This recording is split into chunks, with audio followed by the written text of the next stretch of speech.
Hey, healthy runners, it's time to answer your running related questions with another Ask Duane episode. We are closing in on summer and it's another season of change as school kicks off into full gear for most of us parents.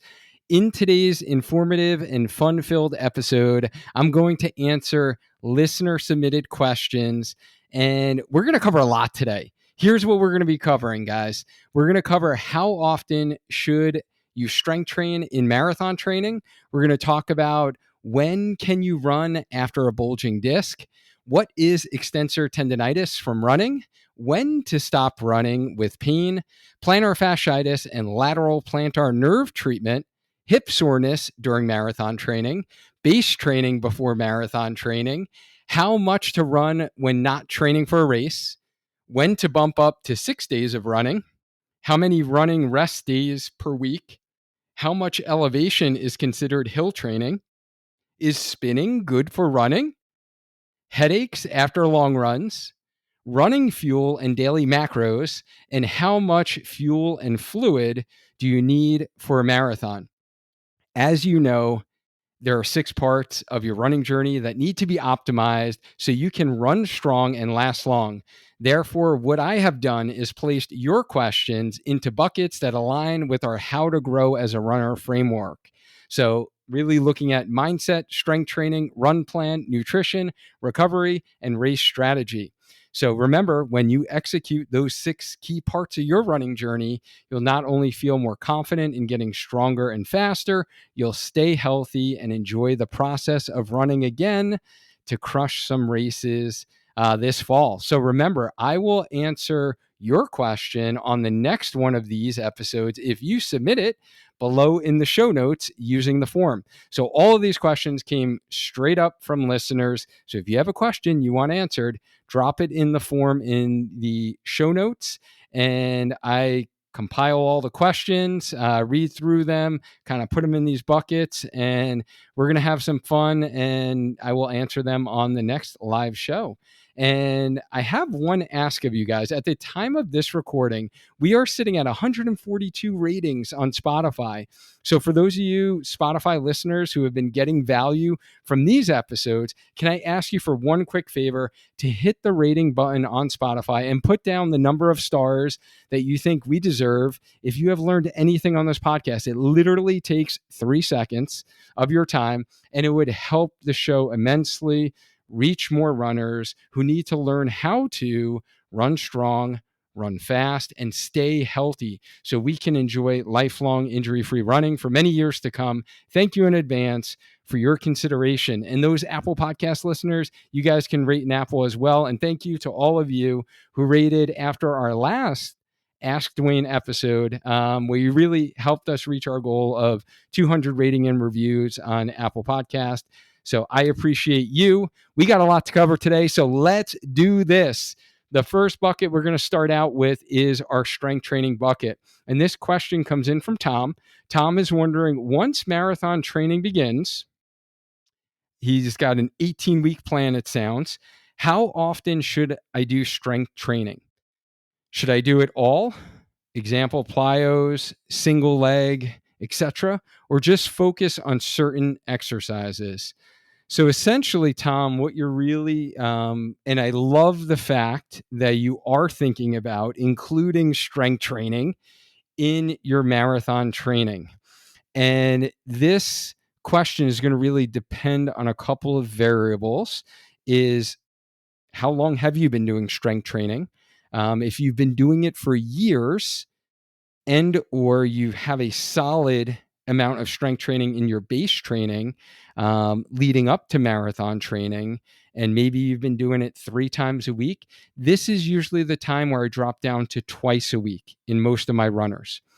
If strength training is like really new for you, then I might even consider 1 day a week, or I might consider like one longer session where it's 45 minutes to an hour, and then one short session that's like a 20 or 30 minute more body weight session. And in terms of what you should do, it really, again, depends upon what your level of fitness is.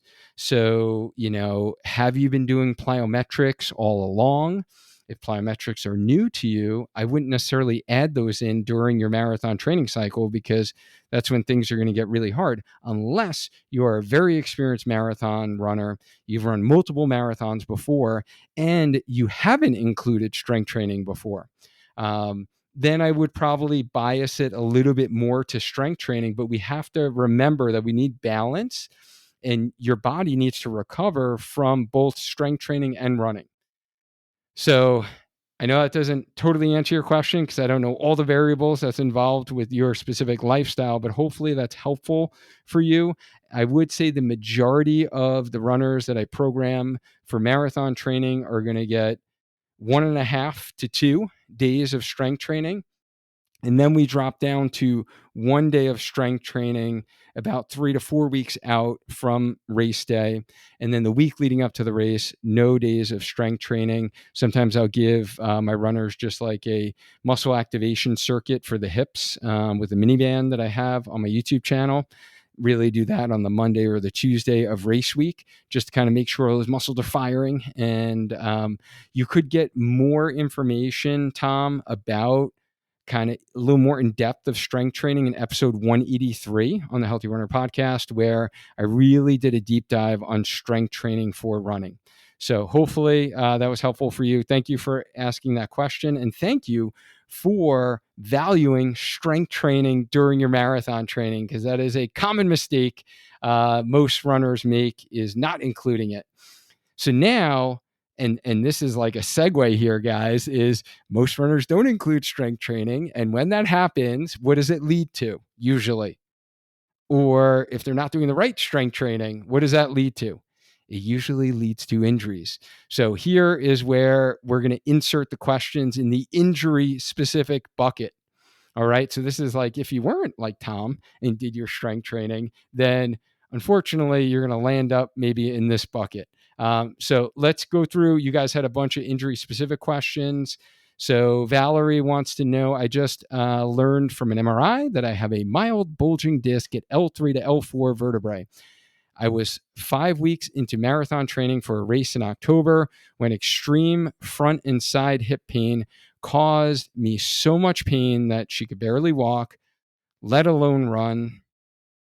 Is it possible to come back from a bulging disc, and how long is the recovery?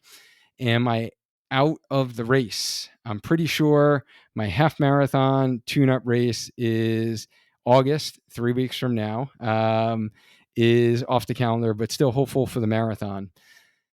Okay, so Valerie, your question is kind of a loaded question, because, and I talked about this in episode 155 on the Healthy Runner podcast, 5 types of low back pain in runners.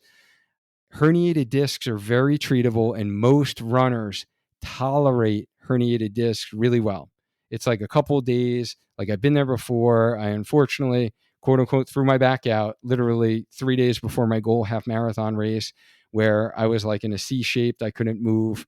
Believe it or not, like 3 days later, I was able to run hard race effort, because usually disc protrusions are worse with sitting, prolonged flexed activities. So prolonged sitting, bending. And when we run, luckily it's not like cycling where you're not bent forward in a sitting position. Usually it's tolerable.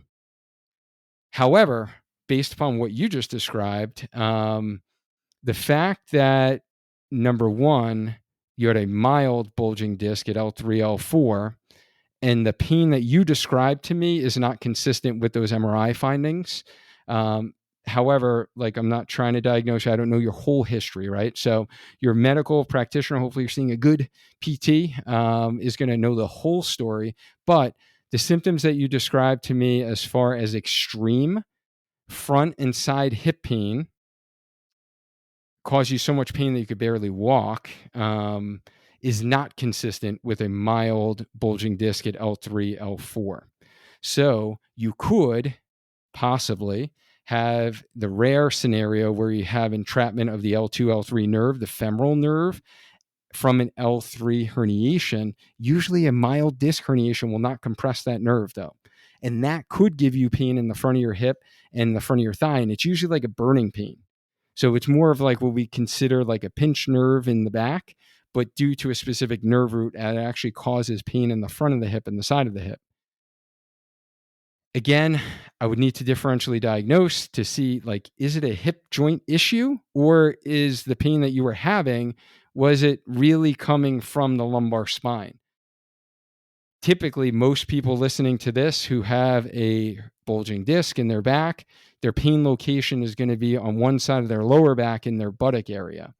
However, there is, like I mentioned, the L2, L3, which is not a common spot for us to herniate discs, by the way, will cause pain in the front of the hip or the front of the thigh.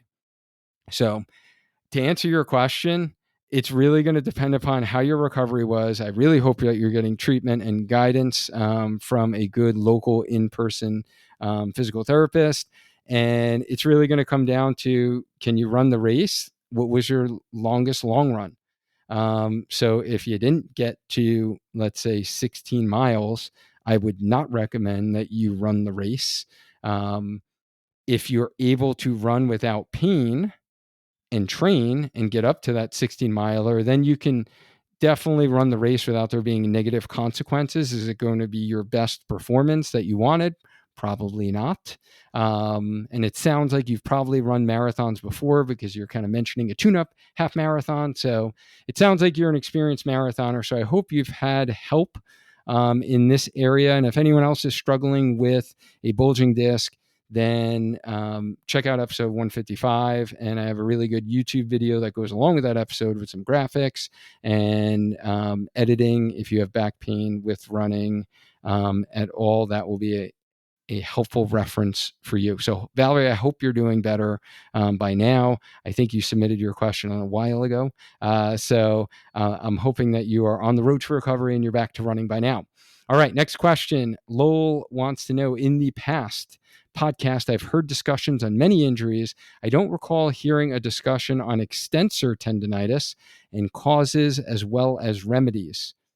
So extensor tendonitis, or tendinopathy, as we'll sometimes call it, is really like pathology of the tendon, is a condition that really involves either one or multiple tendons that run along the top of our foot. And these tendons really attach to the muscles that lift our foot up and help clear it from the ground. So like your front shin muscles.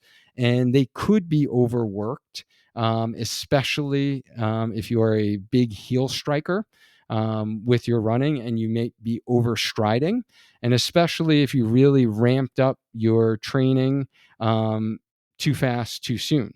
So that could occur. However, I do see many runners, and this has happened even myself before, is get irritation of those tendons by lacing up our shoes too tight, and or just having a shoe that doesn't fit comfortably. You have to lace it up even more so because maybe your heel's slipping out in the heel counter.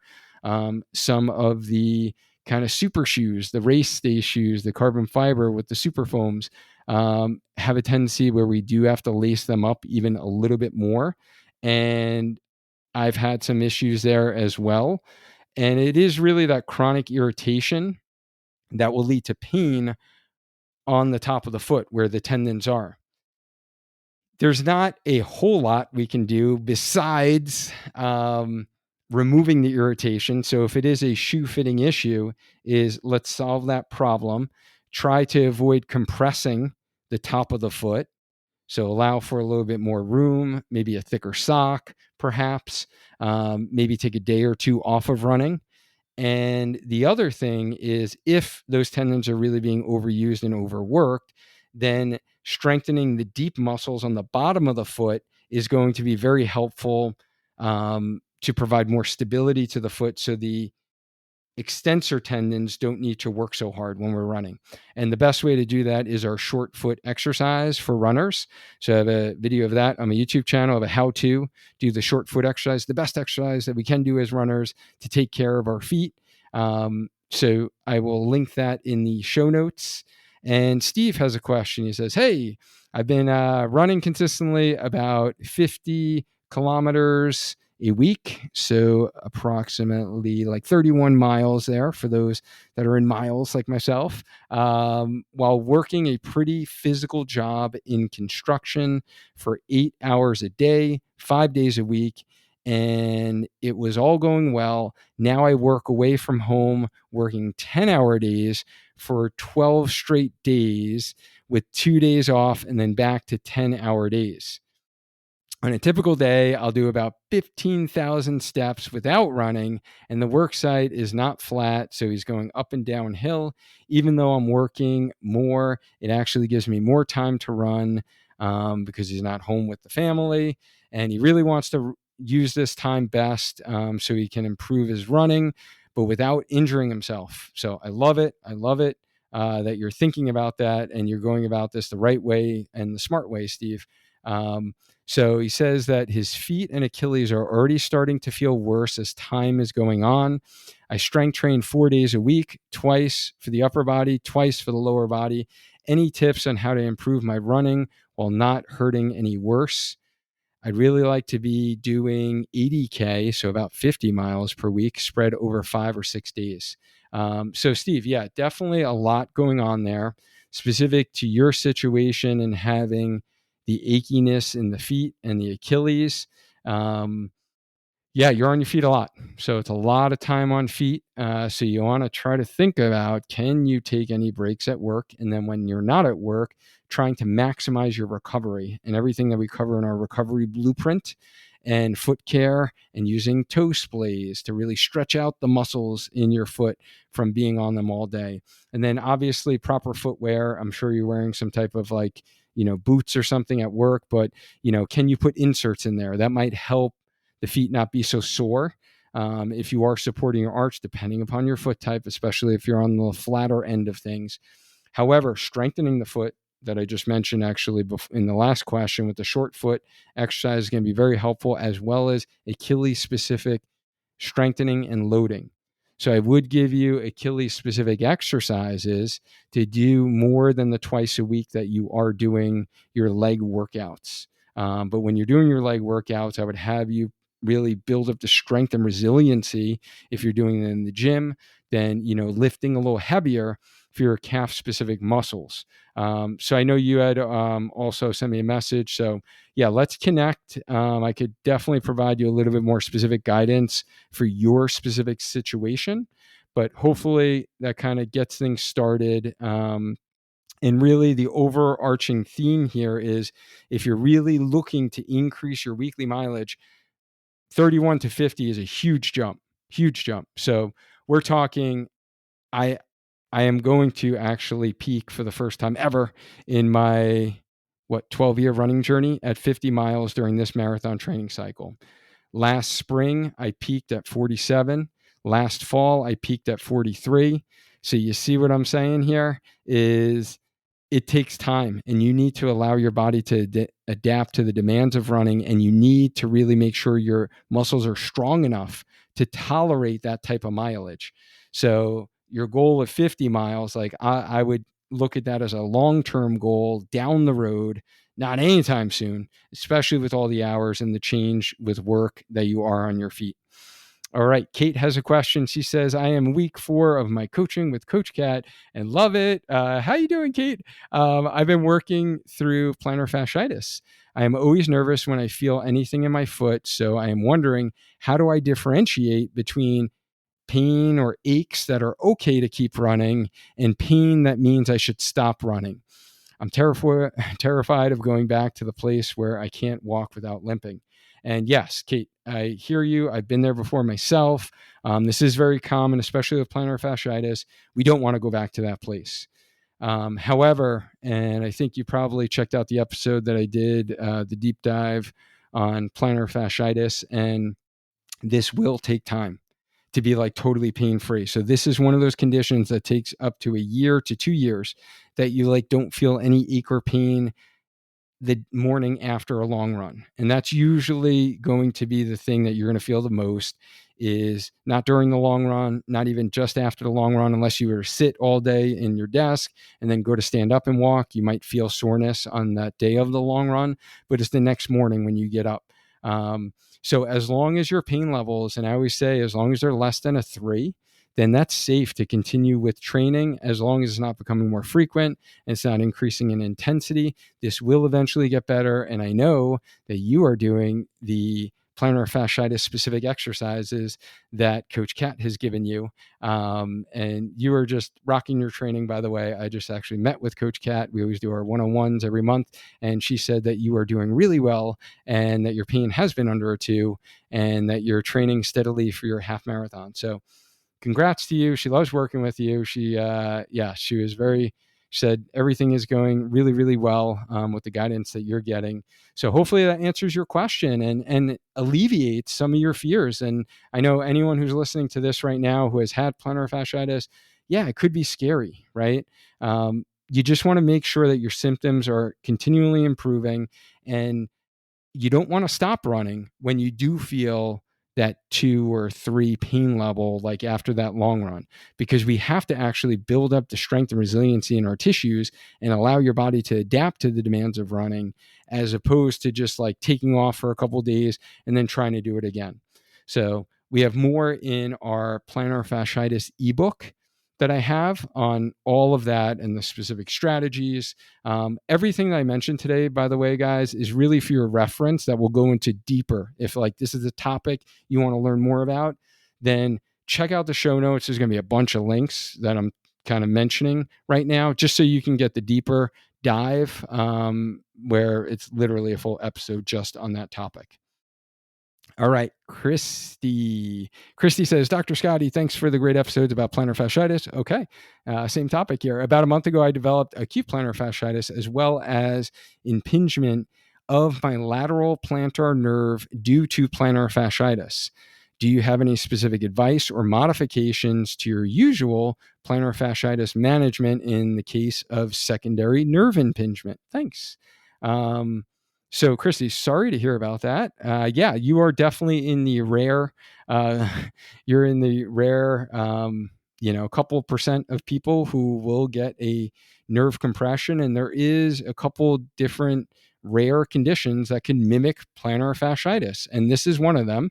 And if you have plantar fasciitis, you could get this impingement of this lateral plantar nerve, and it kind of gets caught up and entrapped. And for those that don't know, this nerve really comes out kind of below the heel, more toward the inside, and also known as Baxter's nerve. And it produces pain on the inside of the ankle and heel, and it can mimic plantar fasciitis as well as tarsal tunnel syndrome.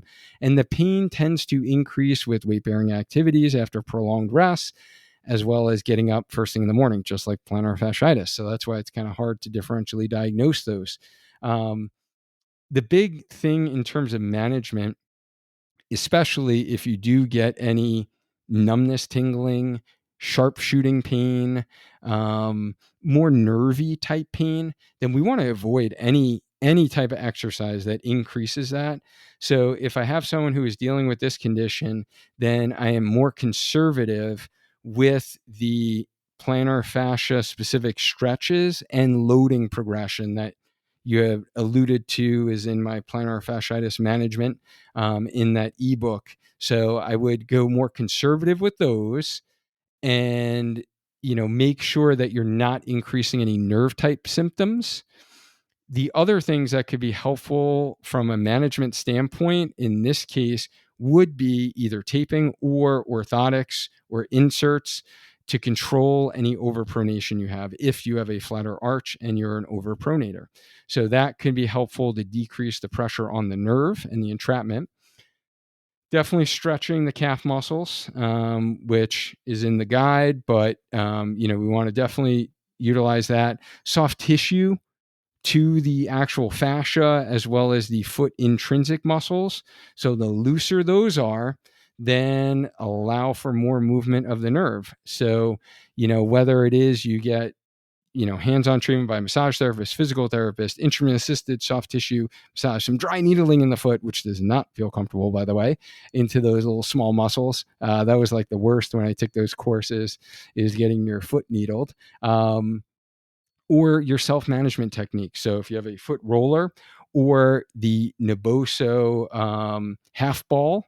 So the Neuro Ball, they call it, and they're one of our partners. You probably heard me mention them before on the podcast, but we have a little discount code with them for Naboso, so you can use Healthy Runner with our special link.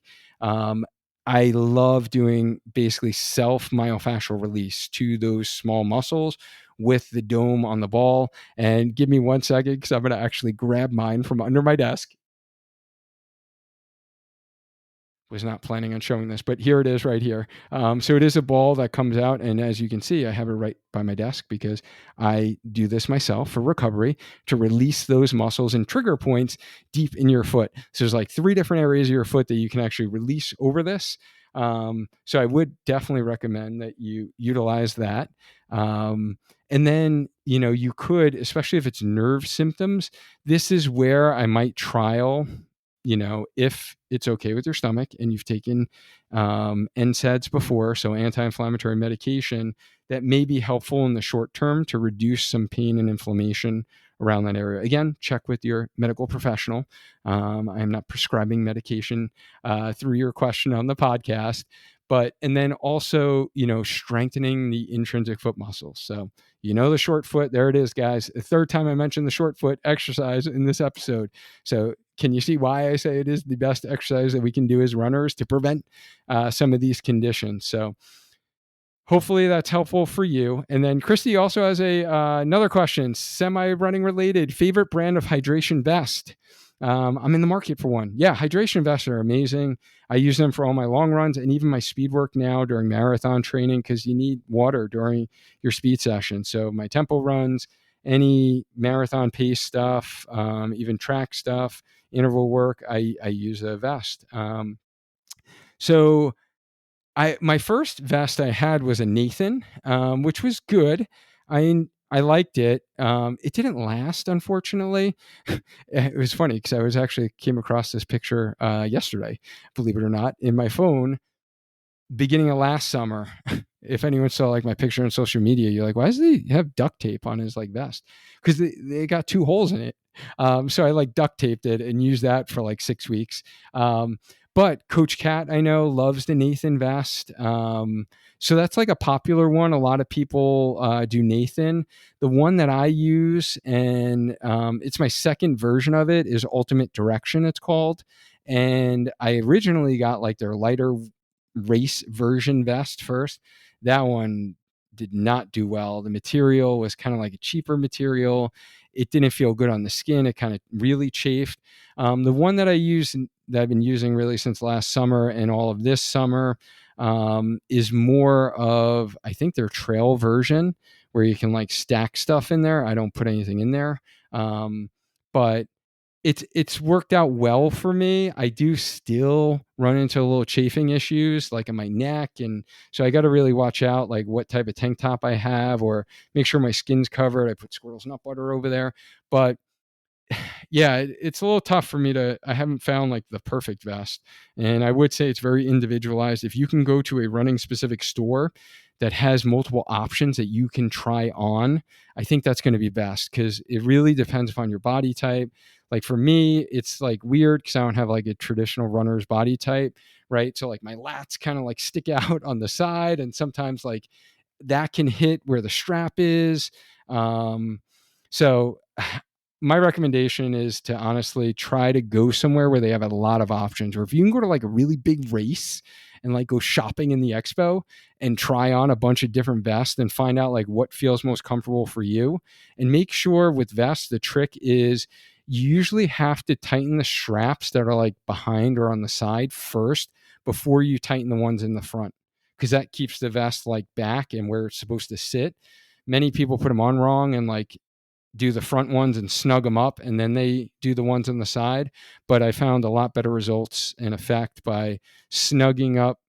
It's hard for me to describe this, but you guys are watching the video version. But usually there's straps on the side to back area. Snug those up first. It brings the vest back behind you, so all the weight's not like hunching you forward. and then snug the ones up in front of your chest. So hopefully that's helpful for you, Christy. Good luck in your hydration vest shopping, and let us know how you make out with that. All right, next question that we have, last one in the injury bucket here, is from Tom. If you think you are overtrained in the base building stage and notice symptoms during marathon training, such as hip soreness, how should you proceed? All right, great question here, Tom. And yeah, hip soreness to me doesn't mean hip injury per se. And I guess my question to you is this your first marathon? Is this your first time doing marathon training? Or did you just go, like you mentioned, kind of too aggressively in base building phase, and you were like trying to really increase your fitness for marathon training, so it could be at like a higher level of fitness perhaps? The first thing that I would definitely tell you to do is focus on soft tissue releasing around the hip and mobility. So I do have kind of top 7 muscles to foam roll, as well as the hip mobility series. And both of those YouTube videos are linked in our recovery blueprint. So I will link that in the show notes below. If you haven't seen the recovery blueprint, it has both of those and other recovery strategies like Naboso that I already mentioned today, toe splays, things like that. But I would definitely double down on releasing the muscles in and around the hip, as well as mobility before every run, and even while it's feeling sore for you after all of your runs. So that's what I do with my clients. And usually, typically, that's something that's going to take away that hip soreness. Again, I'm figuring that it's not like you have an underlying hip arthritis issue. If for some reason you did, or you did have a hip impingement issue, then there'd be some different strategies. However, both the things I just mentioned will also help those as well. So improving your hip mobility is kind of key. And then usually it's the soft tissues get a little junky in and around the hip from being overused with running. And then I guess I do need to mention that, especially if it's like the front of the hip and the hip flexors and the top of the quad that always feels tight and overused, it's usually because there's a muscle imbalance and the glutes aren't doing their job, the side hip muscle, as well as the deep external rotator. So then I would definitely recommend that you work on activating and strengthening those muscles to correct this muscle imbalance with your running. And I do have a video of that. There's always a video for that, of my 5 hip mini band exercises. So again, if you go on the YouTube channel, if you go to videos like most watched, it's going to be in that top 5 or 10 list. But kind of 5 hip strengthening exercises to do with the mini band. That will be super helpful as well. I also have that linked in a previous episode. If you scroll in the podcast, you'll find that, where I talk about each of those exercises to strengthen those hip muscles. All right, guys, injuries are done. Yes, let's put those to the side, because let's talk about stuff we love to talk about, and that's running, right? And the run plan bucket. So the first question that I have here is from Claire, who is doing the London Marathon in April, but I am just getting running again due to posterior tibial tendonitis. Unfortunately, I got the wrong advice to stop running and didn't run for 3 months. What level of base training do I need to get to before I start marathon training plan? I'm currently doing 2 slow 5Ks per week. All right. So one thing here, Claire, is all of your runs should be easy. So don't focus on the word slow. All of your runs right now during base building should be easy. So they should be slow, right? Because they should feel an easy effort. The other thing that I would highly recommend is that you increase your frequency of running to 3 days, and then definitely 4 days before getting into full marathon training, because you need your body to adapt to 4 days of running. Really hard to do marathon training on a 3-day plan. Highly don't recommend it. Have I done it for folks before who are really strapped on time? Yes. It's not pretty though. So we need to get you to at least 4-day run plan. So you want to build that up in base training phase, like you mentioned, and starting out with lower mileage, and then think about adding some variety to your run plan. So typically, for someone like yourself, if we were working together, right? If you were doing 2 slow 3-milers essentially per week, then I might give you like 1 2-miler, maybe 2 3-milers, and then a 4-miler. And then we're going to leave those 3-milers where they are. And then we're going to build out your long run. So even though it's not a long run, we're going to build that out. So you're having your body is under different demands on different days. So you're having 1 short run, 2 medium runs, we'll call them, and then 1 long run. So that's going to help your body recover and have different demands placed on your body as you're kind of building back up. So hopefully you're really working on strengthening that posterior tibial tendon. And hopefully you found my video on that, posterior tibial tendonitis, as well as the short foot, right? Like doubling down on all those strategies.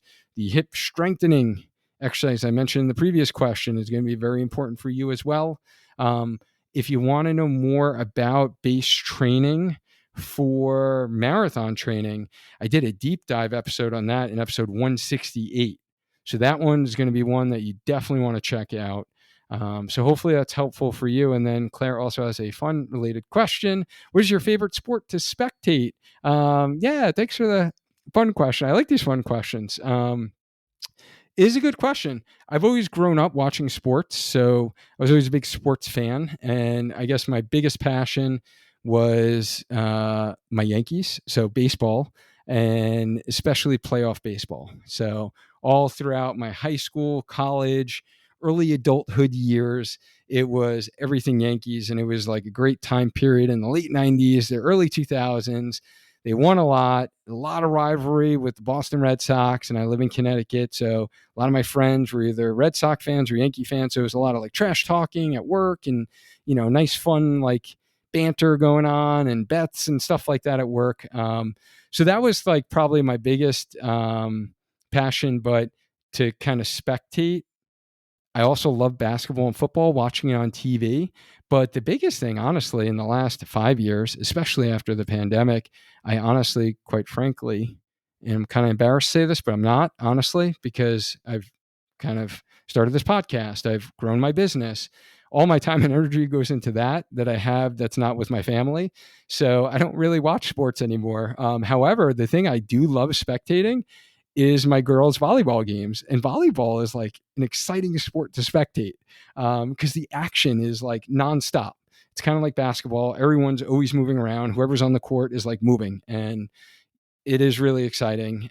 So that's like what I love to spectate nowadays. And I just spent like all travel volleyball season, and if you guys follow me on social, you'll see like I was in DC, Boston twice, Philly twice. And then my daughter Gabby went to like nationals in Florida, and then she did an all-star regional thing in Florida. And so I love spectating their volleyball and watching them. And obviously, as being a dad, you got that pride and just proud of your child. And I guess I'll give Gabby a little shout out because this past week, totally random, but she was in our local paper. They did like a little interview of her from her experience at the All-Star, the USA Volleyball All-Star Championships down in Florida in Fort Lauderdale. I shared some of that in my running in heat and humidity episode when I was doing my 3-week journey down south, fighting all of that. But that whole like tournament, our local newspaper wanted to interview her and talk about her experience. So that was kind of cool to see, her get interviewed for that. And they did a nice little write up in the paper. So proud dad moment, sharing it here on the podcast. All right, next question. Roger, what's going on, Roger? How are you? This is probably a situation that many of you are in. So Roger asked a good question. He says, currently I'm not signed up for a race. I am running and cycling for fun and general fitness. Awesome. As well as strength training. Even better. I may register for a fun run in the fall, such as a turkey trot or a trail run next spring. What would you recommend as a minimum weekly mileage to maintain good running form and fitness? Would you recommend 2 or 3 days a week? And if I do register for an event, I will definitely follow a training program and increase my mileage. So great question, Roger. So for those of you who don't have a race on your calendar and you're just looking to run for just to, for exercise and to maintain some of your running fitness so you don't lose it all if you recently came off of like a race specific cycle. Is we're in like this maintenance phase that Roger's talking about here. And I highly, highly recommend 3 days of running at minimum for most of us. Obviously, if it just doesn't work with your lifestyle and or you just don't have a passion for running, I don't want to force people to run if they don't like doing it. But if you enjoy running, at minimum, I would say 3 days during an off season, a downtime period. And that just keeps our body adapted to the demands of running, because running is different than cycling. It's weight bearing versus non-weight bearing. Our muscles are used in a different fashion. So I would definitely highly recommend 3 days a week and keep up the strength training, because that is going to be key to keeping you healthy once you get into a specific race training cycle. Next question comes from Sean. Sean, what's going on? Sean is just crushing his training. He is doing so well. He works with Coach Whitney. So Sean wants to know, when do I know I'm ready to go from running 5 days a week to 6 days? Great question, Sean. I would say you're ready, or you're ready, when you're feeling recovered. You're feeling fresh after your runs.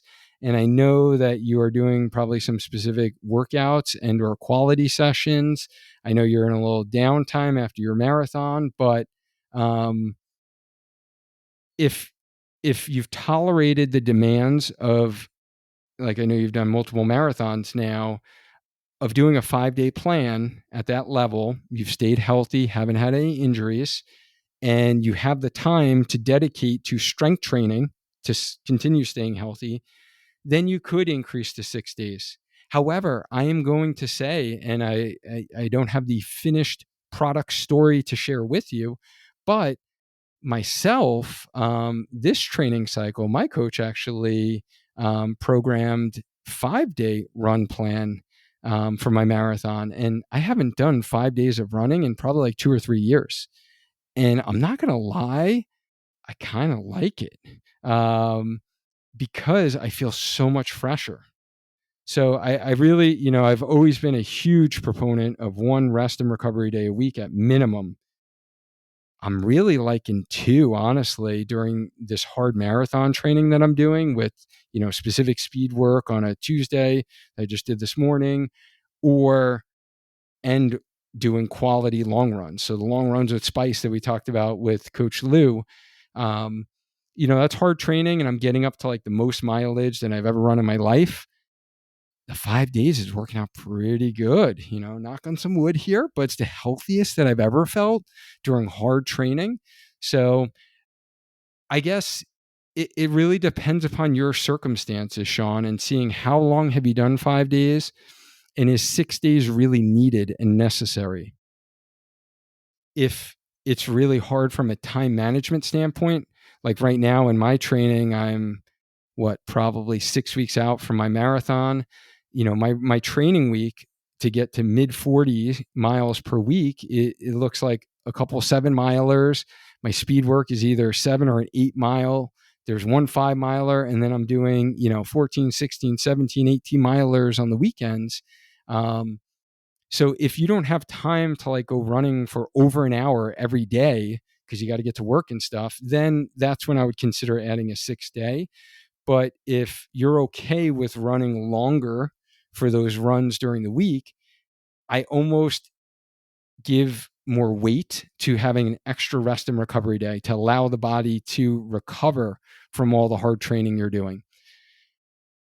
If your mileage is not where mine is, and you're working on increasing, and it's going up, and you're at a different level, then you're going to need to add a 6th day, right, to get to that level. So hopefully that answers your question.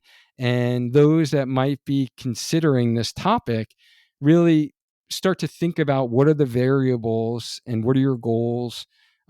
Where's your level of fitness? How is your health, right? Because all of that is going to matter on whether you do a 5-day run plan or a 6-day run plan.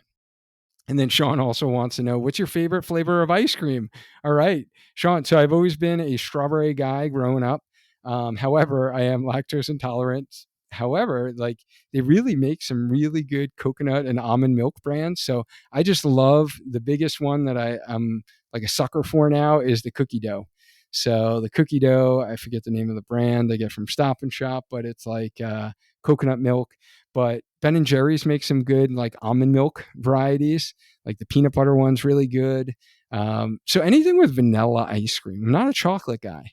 So I'm more of the vanilla, strawberry. I had a really good strawberry sorbet that was like fresh the other day.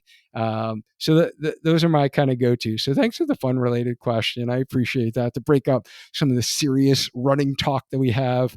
And hopefully you're recovering well from your goal race and you're working on your next big goal. All right. Next question comes from Kim. Kim says, I've been regularly running since September 2022. All right. So I just got to think of my years here. All right. So we're almost coming up on a year. We're essentially coming up on a year of you running regularly and consistently. It sounds like you have a half marathon in 6 weeks.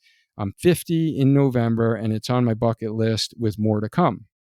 All right. So you're running your first half marathon.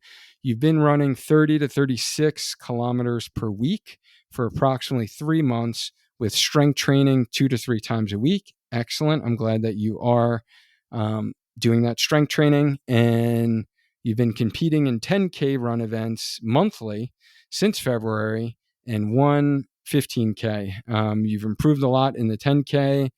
That you started in an hour and 16 minutes, and now your PB is an hour and 11 minutes. Okay, excellent. Okay, you've had a few niggles and you've worked through by listening to the podcast regularly. Excellent. I'm glad that's been helpful for you. Love the show. Okay, thank you so much for the feedback. I have learned so much. Okay, here's a question, guys. How many running rest days would you recommend in a week? All right. So at minimum, 1 day. I just mentioned that actually. In your case, especially being more novice to running, I would definitely say 2 days. And you could possibly do 3 days. So, you are getting some body of work now under your belt with a year of running consistently.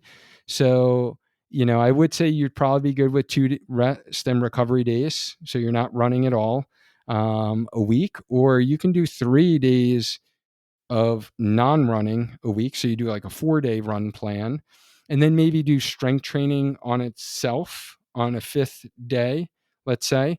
And then you do strength training with running on other days. So you have like 2 full rest and recovery days. So hopefully that's helpful for you. Thanks for listening to the show. I'm glad that it's been helpful. And I hope you crush your half marathon. And Kim, next week, we're actually doing a new episode with Coach Whitney on half marathon training mistakes to avoid. Make sure you tune into that one. It will be super helpful for you as you prepare for your half marathon. Next question comes in from Stuart. Stuart, what's going on? When going for a 6-mile run, what would you define as a hill run in terms of total elevation gain?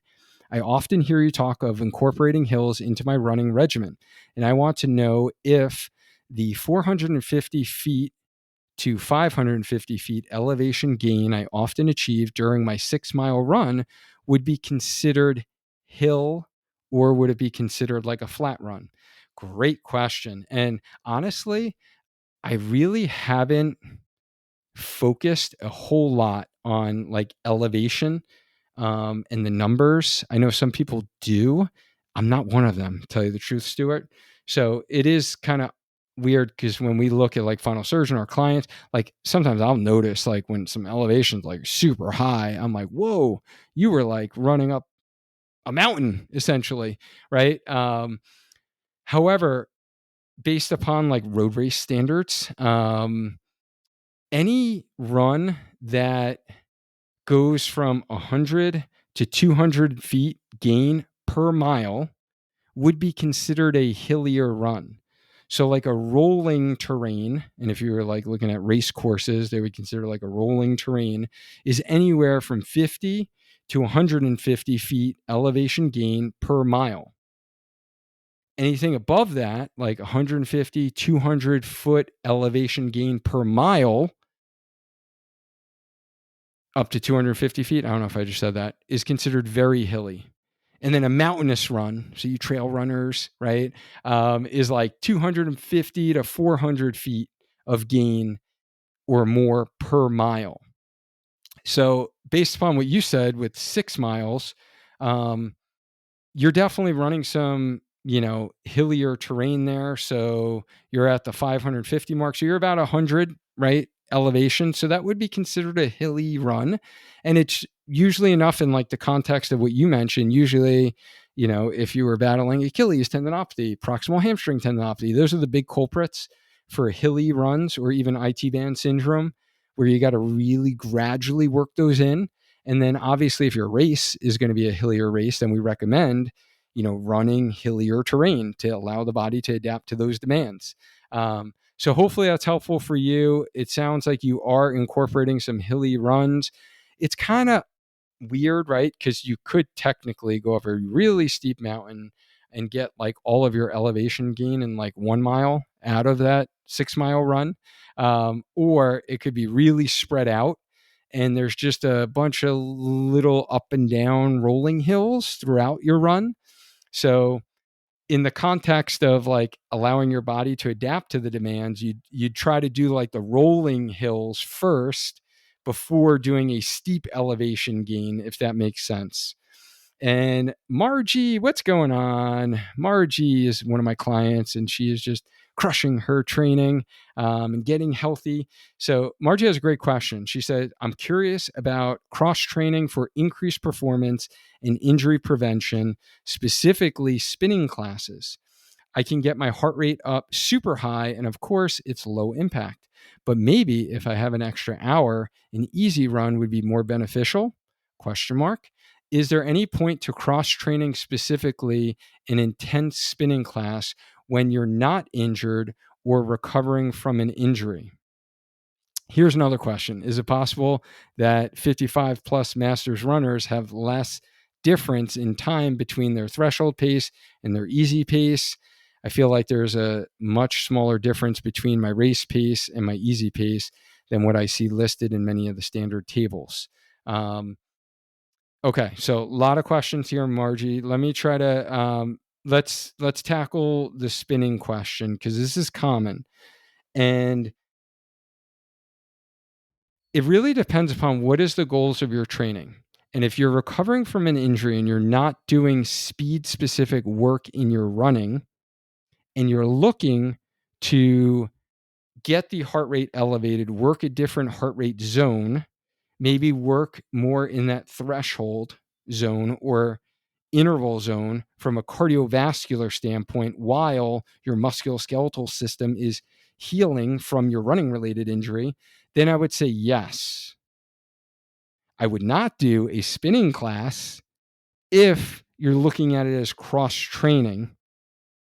And I think you'd be much better served at doing a long duration, or in your case, like you mentioned, an easy run. And again, we have to look at how many days of running that you're doing and how healthy you are. But I would rather see someone hop on a bike and do a low load, long duration session on the bike to work in that zone 2 of the heart rate, to really work on aerobic capacity, to translate. And like many of the runners that I work with who are battling an injury, right, they're not running long and they're not, they're decreasing their mileage. So hopping on a bike and doing it for a long period of time at a low intensity is going to be beneficial from a cardiovascular standpoint, so you don't lose the aerobic base and the aerobic fitness that you've built up as a runner. So hopefully that makes sense to you. And as far as the difference between your race pace and easy pace, I do find that that is fairly common, especially for faster runners. And I know you are a faster runner. I'm going to put that in air quotes, by the way, guys. Where you will see some of those zones start to shrink down. They get a little tighter. Again, as we push faster running and Coach Lou talks about this a lot in a lot of the episodes that we have, it doesn't necessarily mean your easy pace needs to stay high. You can actually slow our easy pace down. Remember, you don't get a lot of benefit from running your easy pace in the upper end of easy. And one of the things my coaches told me was for like a workout or a long run, right, which is a key foundational run in your weekly training, then we want the heart rate to be maybe a little bit more elevated. Again, if you're well trained, right, you have experience, you're not a beginner runner. So let me just put that out there. And the other runs, like when you're doing speed work. So for example, this morning, like I did, threshold run, the warm up and the cool down can even be slower. And when you look at those charts, and especially, it is one of, I think, the negatives of, a system like VDOT that really kind of puts it right in front of you during all of your training, like here are your paces. Your easy pace is actually faster than it should be for most of your runs. And in order to get the benefits of the easy run, which is to recover, you can't run those easy runs as fast, especially if you're hitting those hard workouts in your speed work and in your long runs with some spicy miles that we talked about with Coach Lou in that episode. So I would challenge you to even run those easier runs a little bit slower, and it's not going to do you any negatives at all from a training perspective. So just going back again to the spinning point, just because I know this is big for a lot of runners, is remember in cycling, there's far less activity of your lower leg muscles, specifically the calf muscles. So the gastroc, the soleus, than there is with running. You're using a lot of quads, a lot of hamstrings. So cycling is not a direct correlation to you improving as a runner. So we use different muscles in a different fashion for running and locomotion. All right. So that's why I'm not a fan of using the cycling to help improve running fitness, if that makes sense. And then the other question that Margie had was, if I had the opportunity to have my VO2 max tested, should I go for it? Would that help identify my heart rate zones? And this I really learned actually from the expert I brought on in episode 149 on the podcast, Margie. So I'm going to have you go ahead and listen to that, because what I learned is it's not about the VO2 max test that you're really concerned about getting accurate zones, but you want a full like metabolic test. And we could be talking the same thing and it could just be lingo, but you want the full metabolic test to really determine your zones for accuracy. But he had talked about that in the episode, the difference between just getting the VO2 max number versus finding out your zones. Could it be beneficial? Absolutely. And someone like yourself who has been, running for a really long time and you're really improving in your fitness, I think more specificity, if you have access to it around you, then you can get it tested. It could definitely be informative to make sure that you are in the proper zones when you are training. If anyone's listening to this as a beginner runner, that's definitely not something you need to do when you're starting out running. You do want to go more on like effort. All right, so let's get to a different bucket here, guys. We're getting to the nutrition specific bucket, and this is usually very common questions that we get. So Becky from Instagram wants to know, she says, I feel nauseous, lightheaded, and a headache for the rest of the day. During the long run, I'm fine, but just after the long run, I eat 50 to 60 carbs per hour, which is very good because we want to at least eat like 30 carbs a minimum per half hour. I drink chocolate milk after, then some sort of meal maybe 1 to 2 hours later.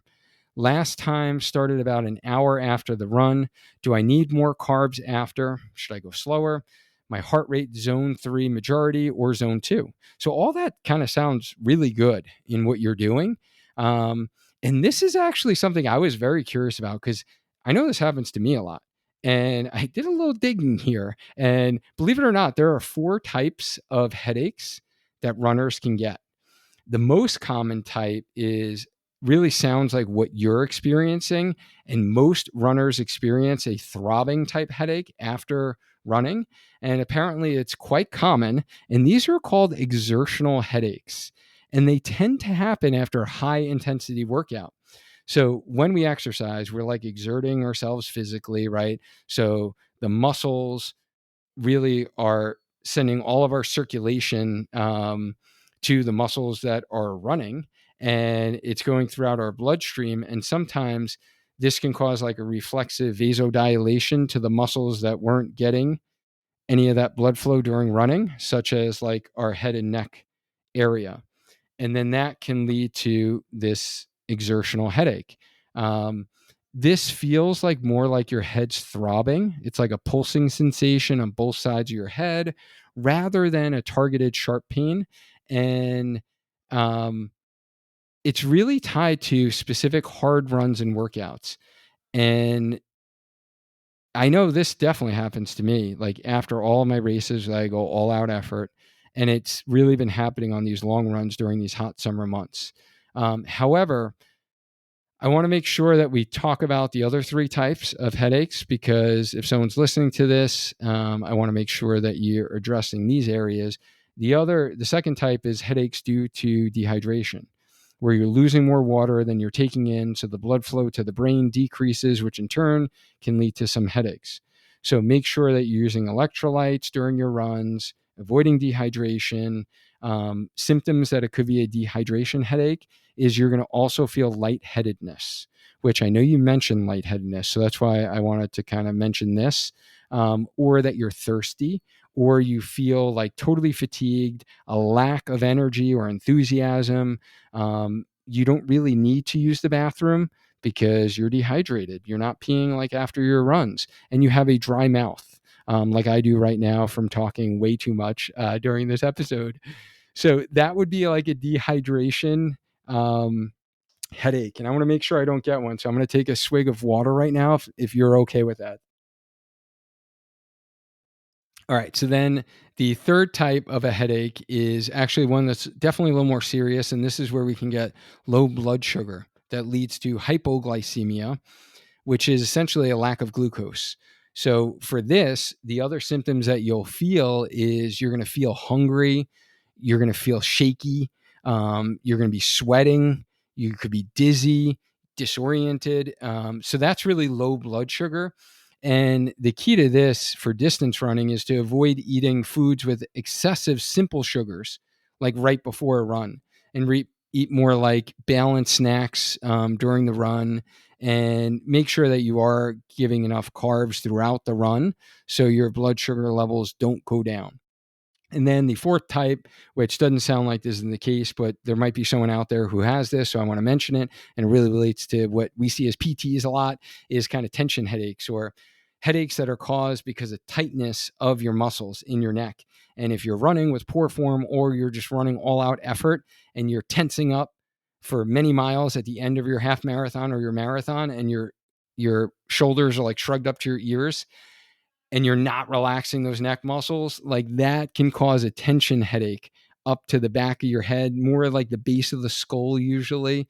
And that's due to really those tight muscles.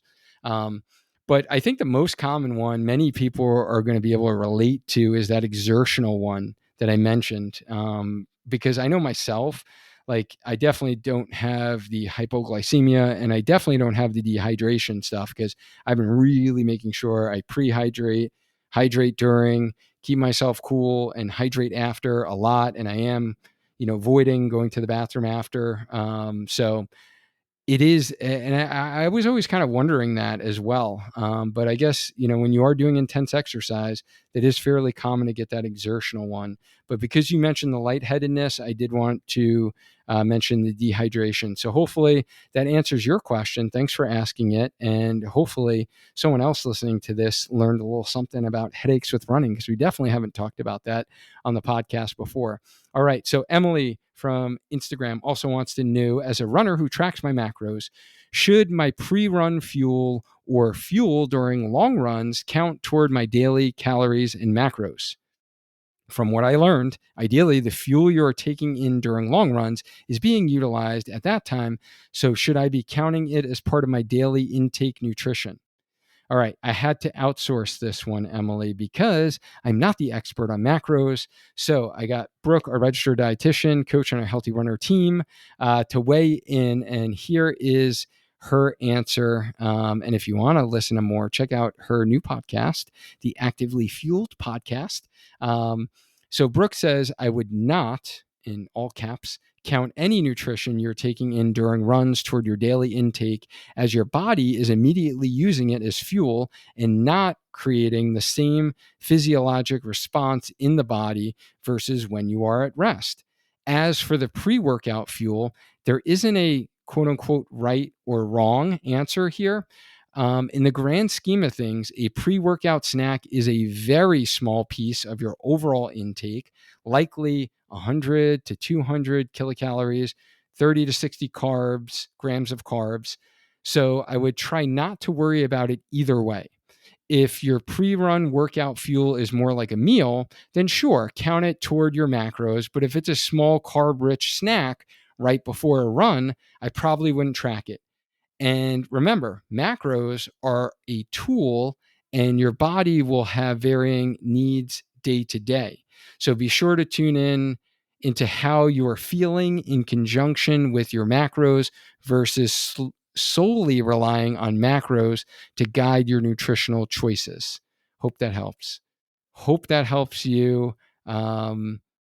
Emily. And thank you so much, Brooke, for giving that very insightful answer.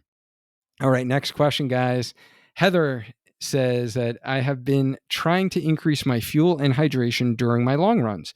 Recently, I heard that 200 to 300 calories, mostly carbs, per hour is ideal. And that's pretty much what Brooke just reiterated there. Recently I heard, okay, so during my last long run of 13 miles, I had 500 calories in gels and about 33 ounces sugar-free Gatorade over the course of 3 hours. The whole run and my recovery went so well, I am thinking about doing a full marathon. Should I expect to double the fuel and liquids for the marathon? It just sounds like a lot, Heather says. And it does sound like a lot, but you will be surprised at how much you need when you're out there. And what I'm going to do, honestly, Heather, is to reference you to check out our marathon blueprint, which Brooke actually provided a specific training on nutrition for the marathon within the blueprint. So I'll put that in the show links down below. Most of the ebooks that I mentioned, by the way, guys, if you go to learn.sparkhealthyrunner.com, you will find any of the ebooks that I mentioned. But Heather, I would check out that episode that Brooke did on marathon specific nutrition to answer your questions. But in general, again, I'm not a really numbers counter. I am more of kind of let's put it into practice, make sure I'm fueling every 30 minutes, and then see how I feel after. Am I recovered? How do you feel? And not look at like how much you would need for the race itself. And it really matters on how hard the effort is at the race as well. Because the harder we are on race day, you're going to be definitely using more fuel than a training run. So keep that in mind as well. Tom wants to know, do you take hydration products every day or only before and after your runs? So hydration products, I'm assuming, Tom, you're talking about electrolytes. Yeah, that would be the only thing I could assume. So great question. And I do take hydration products when the dew point is high and when it's summer running or before my race.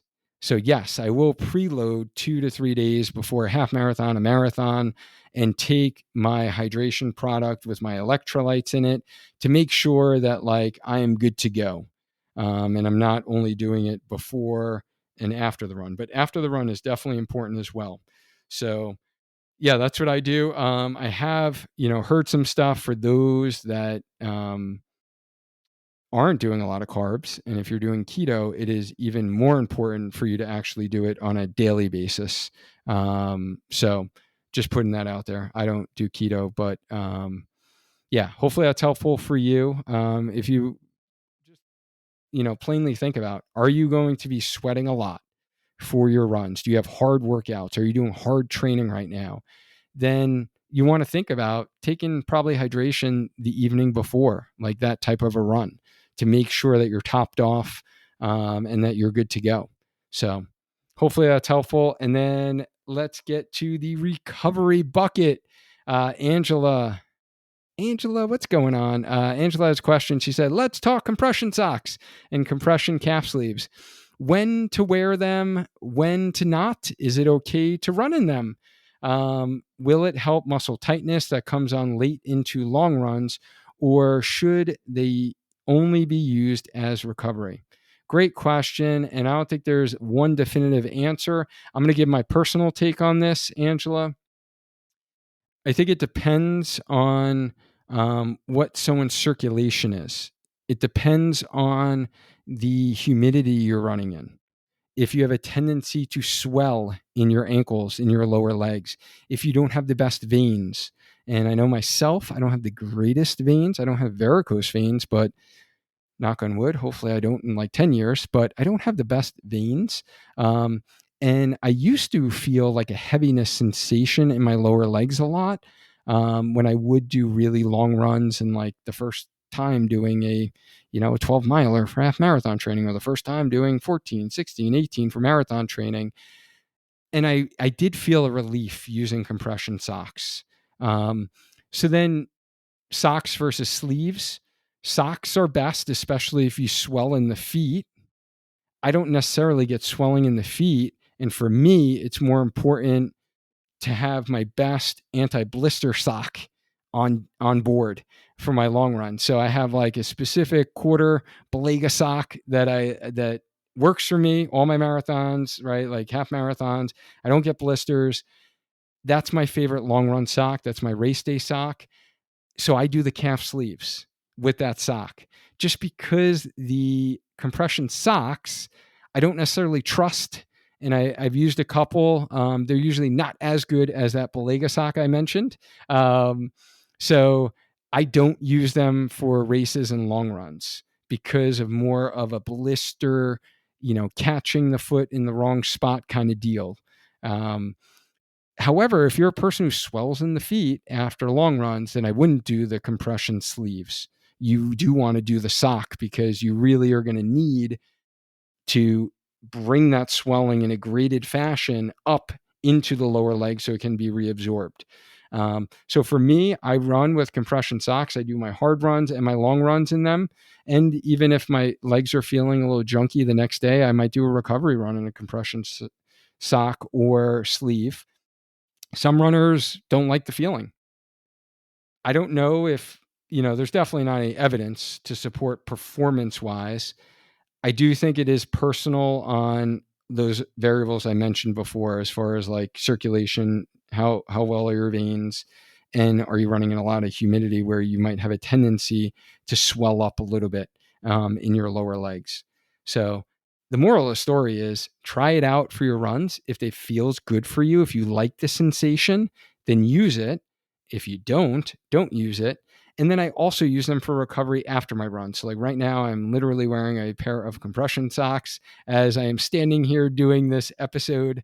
Right now, I'm wearing my Naboso compression socks with the nice little pattern underneath, like a little massage under my foot, because I did a hard run. I did a hard strength training session in the gym this morning. So hopefully that helps. The muscle tightness issue, remember, double down on your foam rolling for the calf muscle, specifically with active motion, like I have in the video there. You have that already.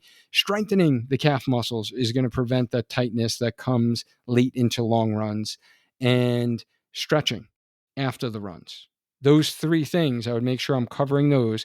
And you brought up a great point, because I mentioned it before about cycling, not using the calf muscles as much. Remember, guys, when we run, our calf muscles, more so than any muscle we have in our lower body, are being used at its maximum potential when we run. So they're being used a lot.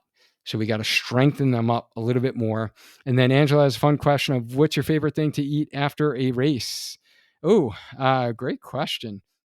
After a race, the thing I eat immediately is I'll bring I think I mentioned it before. Yes, with the ice cream question, I'm lactose intolerant. So I'll bring my vegan protein to the race, because usually there's not a lot of protein options. So I want to make sure I get my protein in right after the race, as well as some, simple sugar, bread, fruit, right? That kind of thing. But then meal wise, I'm down for anything. I just can't do anything too greasy. However, I have done pizza a couple times. It really depends on how I'm feeling, but yeah, that I would say that's it. And the next day we're like hibachi. We love hibachi as a family. So that's usually good. Again, some good rice and some veggies and get my protein. Because remember, protein's important for recovery of the muscles to kickstart that recovery process. So coming down to the end here, guys. Oh man, last question. Okay, Stacy, on rest days, on rest days, does it mean to rest like no activities, or can you cycle for an hour or swim for an hour? What does recovery days mean? And I think I alluded to this before, is on those rest recovery days. I don't think I actually did. I think I talked with Coach Whitney about this earlier when we were meeting. On our rest and recovery days, we need rest recovery. So it needs to be easy. Restorative yoga, easy light swimming, easy light biking. Like your heart rate is not elevating more than zone 2. And you're going out for just to get movement. And those activities are good because you're non-weight bearing, but you shouldn't be exerting yourself. Your heart rate shouldn't be getting elevated. It shouldn't feel hard whatsoever. So that's my definition for your rest recovery days and easy.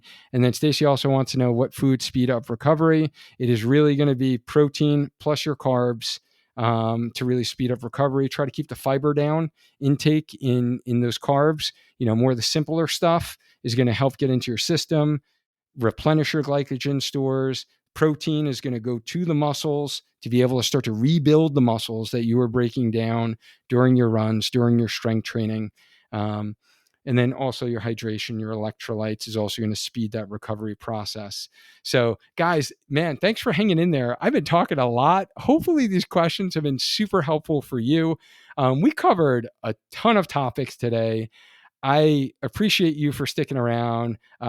If you're watching this during the run, watching the video version of the Spark Healthy Runner YouTube channel, I appreciate you. If any of the stuff has been helpful, share it with a running friend. And if you like this training, then you'll surely like the next. So if you're listening on the podcast, queue up episode 159 to learn all about how to grow as a runner in 6 easy steps, or just click the video I have for you if you're watching this on YouTube. Let's maintain a strong mind, a strong body, and let's just keep on running. Until next time.